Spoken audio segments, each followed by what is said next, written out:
नमस्कार, माय माउली हिंदी समाचार में आपका स्वागत है और मैं हूं शेख इस्माइल।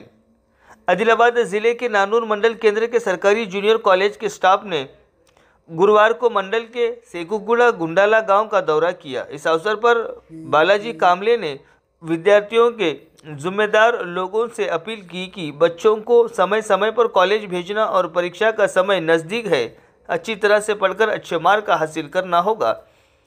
बालाजी कामले ने कहा है कि सभी बच्चों को अच्छी शिक्षा कॉलेजों में मिलती है और उन पर भी ध्यान देना माता पिता का और अपने परिजनों का काम है। इस कार्यक्रम में उनके साथ कॉलेज का स्टाफ ने भाग लिया। नारनूर मंडल केंद्र से पाशा खान की रिपोर्ट।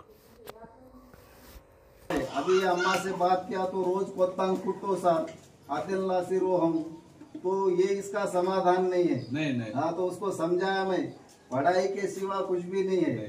पढ़ा लिखा आदमी समाज में 2 कदम सबसे आगे रहता। हाँ, उसके लिए संत गाड़िया महाराज क्या बोले, पुराने कपड़े पहनो मगर नई किताब खरीदी कर लो। हाँ, लकड़ियाँ बेचो मगर पढ़ाई करो बोल के बोले। तो ये संत, ये महापुरुष हमारे SC ST OBC में से पैदा हो गए भाई। हाँ, जैसा संत गाड़िया महाराज, फिर और ये संत तुकाराम महाराज हो गया, टुकड़ोजी महाराज। तो ये पढ़ाई के लिए ये लोग बहुत बड़ा हम लोगों के लिए संदेश दिए।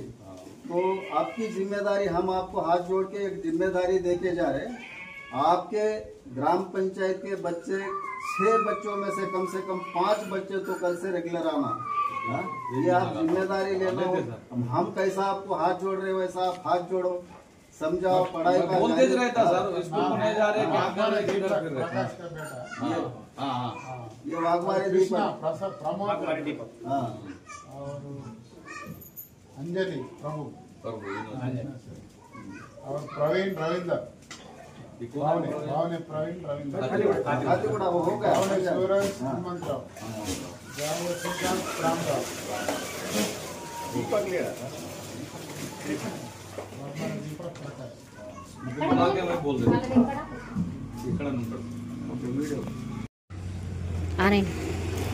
नमस्कार दादा. नमस्कार. तुमचं नाव काय? रघुनाथ. हे गाव कोणतं?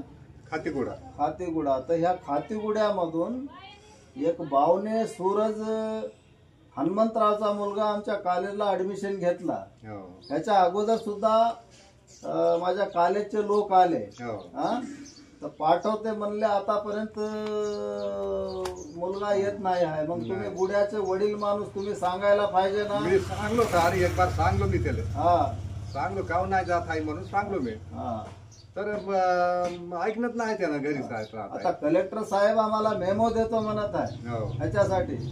मग आता ते मुलं शाळेला रेग्युलर, कॉलेजला रेग्युलर येतो म्हणून येतात आणि असं अब्सेंट झाली तर मुश्किल आहे ना. तुम्ही पुण्याचे वडील माणूस म्हणून पुन्हा एक बार समजावा. नाही मी सांगलो सर, तू मनाच्या अगोदरच मी सांगलो पण त्यानं ऐकण्यात नाही.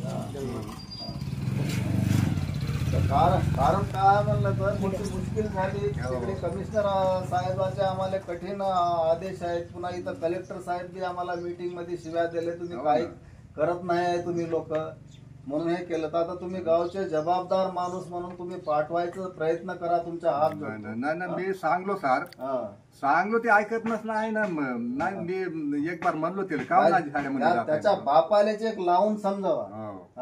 ते सकाळी आला त्याचा बाप माय समजत राहतो ते घरी.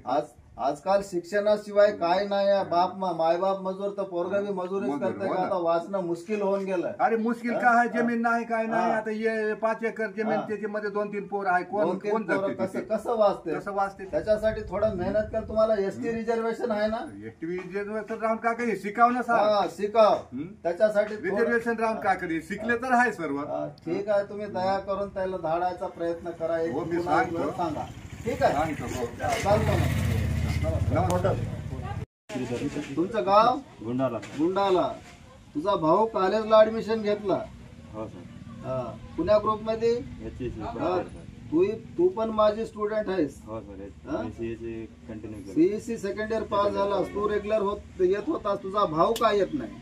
सर आमचे वडील वारले सर. आमचा भाऊ त्याला घेऊन ॲडमिशन घेतलं सर. हा आमच्या बारक्या बहिणी आहेत सर. हा आमच्यावर जो भार आहे सर ते कामाला घालला आणि काय आमची परिस्थिती जरा बेकार आहे सर. ठीक आहे, परिस्थिती बेकार आहे तर मग हे कॉलेजला ऍडमिशन करायचं नसतं ना.